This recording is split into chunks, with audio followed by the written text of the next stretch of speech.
Okay, I'm going to teach you how to use still photos within iMovie, and I'm going to show you what happens here when you put them in. I have 5 photos here on my computer, and remember what I said about taking your program, making it smaller, and not stretching it out the whole screen. Why? Because if you need to access the desktop, then you have access to that, whereas if it was stretched out, I would not, or it would be a lot harder to. I could import photos for sure, but this way I can just click on it and drag it in. All right, I'm going to drag these 5 photos in here.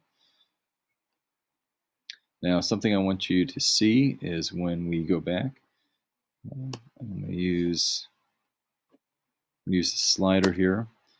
Okay, when we go back to the beginning and hit the space bar, it's going to play and check out the photos in that viewer. Makes them zoom in, makes them zoom out.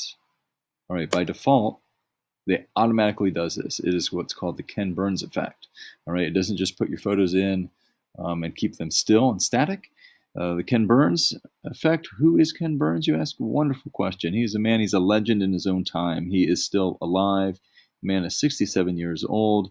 His middle name is Lauren, for goodness sakes. He's married, 4 children, but he is known for making static photos and documentaries have a little bit more pizzazz and some motion. So if you ever seen like a Civil War documentary or anything like that, he's given pans, he's given tilts to what would normally be still photos. So there's Ken Burns. We'll talk a little bit more about him at another time. I'm going to minimize that, bring us back to iMovie here. And also I want you to notice that the photos, well, I'm going to come here to the slider before we talk about the time of the photos. This slider right here allows me to stretch out. I can fine-tune some editing. If I bring it all to the left, what happens is every photo, no matter what the time frame is, look the same. So for instance, if I take and stretch this out, I can trim some of these photos. You'll see what I mean here. I can take this photo, select it, do Command B. Remember that splits it. I'm going to click on that. All right, delete that. I'm going to delete, let's see, we'll trim this one too. Command B, get rid of it. And how about one more? Well, we'll delete a lot of this one here. Command B, get rid of this big chunk. Okay, so what you see, I have, a small piece, kind of a larger one, and something in the middle. Definitely smaller. This one's 0.7 seconds. We have 3.4 and 2.7. If I slide this all the way to the left, just to condense everything, they all look exactly the same. So it's important, if you want to see things in proportion to each other, stretch them out. Okay, so I have, again, still this default Ken Burns effect. It's just did a simple zoom out, zoom in. And what you need to do is go up here. This is the cropping tool. And the cropping tool brings up 3 options. We're first going to fit.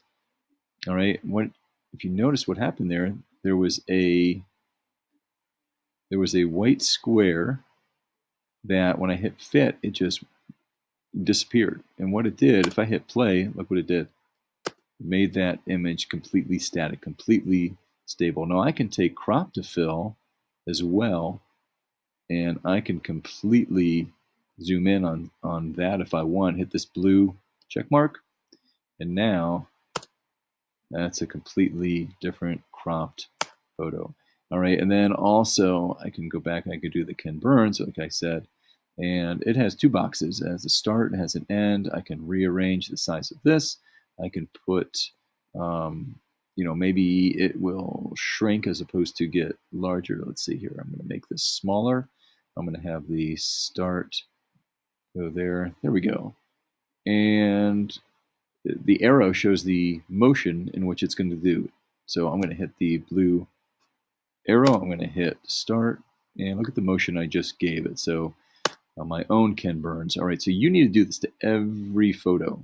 Oh, and check it out. I go back to that, go back to the crop tool. I have this one selected that we were just working on. I can hit reset, and there it is, back to normal. So if I didn't like what I did or wanted to change it, I can do that. Okay, that is the Ken Burns effect. Have some fun. Remember, you need to do that to every photo. Give something a unique motion and movement, and be very conscientious about where they go and how they all connect to each other.